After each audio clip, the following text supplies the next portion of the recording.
तो दोस्तों नमस्कार। आज की कहानी सुनकर आपके रोंगटे खड़े हो जाएंगे। और अगर आज आप ये कहानी 1 मिनट भी सुनते हैं तो पूरी कहानी सुने बिना कहीं नहीं जाएंगे, क्योंकि ये बहुत ही ज्यादा डरावनी कहानी है दोस्तों। और ये कहानी बिल्कुल रियल कहानी है, कोई फेक कहानी नहीं है। तो ज्यादा समय ना गवाते हुए कहानी स्टार्ट करते हैं। तो दोस्तों, हम एक जंगल से बगल में एक गांव था। हम उस गांव में रहा करते थे। अगर दोस्तों हमें कुछ भी सामान लेने के लिए जाना पड़ता था, हम लोग सामान लेने शहर जाते थे। और शहर जाने के लिए हमें जंगल की रास्ते जानी पड़ती थी दोस्तों। और एक दिन दोस्तों ऐसा क्या हुआ कि मेरे घर में तेल खत्म हो गया। और फिर मैं तेल लेने के लिए शहर जाता हूँ। और शहर दोस्तों मैं उसी जंगल के रास्ते से जाता हूँ। तो मैं इतना लेट हो जाता हूँ दोस्तों, उस साइड से आते हुए मैं तेल ले लेता हूँ और सारा सामान ले लेता हूँ। और जब मैं उस साइड से आता हूँ दोस्तों तो करीबन 9 बज जाते हैं रात के।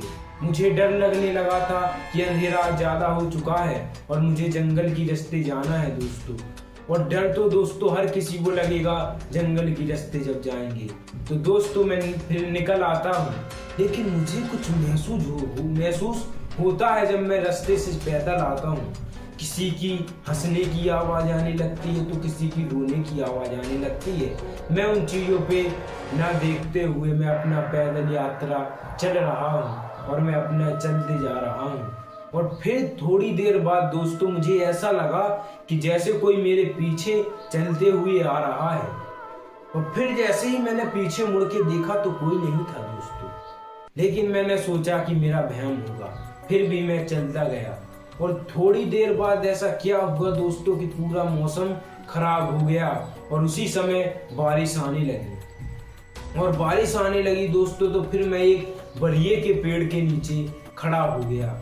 तो दोस्तों मुझे नहीं पता था कि इस बरये के पेड़ के नीचे बुरी आत्माओं का साया है दोस्तों, बुरी आत्माओं का साया है। मैं जैसे ही वहां खड़ा हुआ, कुछ अजीब आवाजें आ रही, किसी की रोने की आवाज तो किसी की हंसने की आवाज। मैं उन आवाजों पे नहीं गौर कर रहा था। फिर जैसे ही किसी ने बोला कि मैं तुझे अपने साथ ले जाऊंगा, तो मैं दोस्तों डर गया।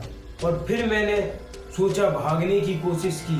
तो मैं जैसे ही भागने की कोशिश करता हूँ और फिर मेरे पैर जमीन में ही चिपक जाते हैं। लेकिन मैं जैसे तैसे करके दोस्तों भागने लगता हूँ। और फिर जैसे मैं गांव में जाता हूँ, मैं गांव वालों को बताता हूँ कि जंगल में ऐसी ऐसी घटना घटती हैं दोस्तों।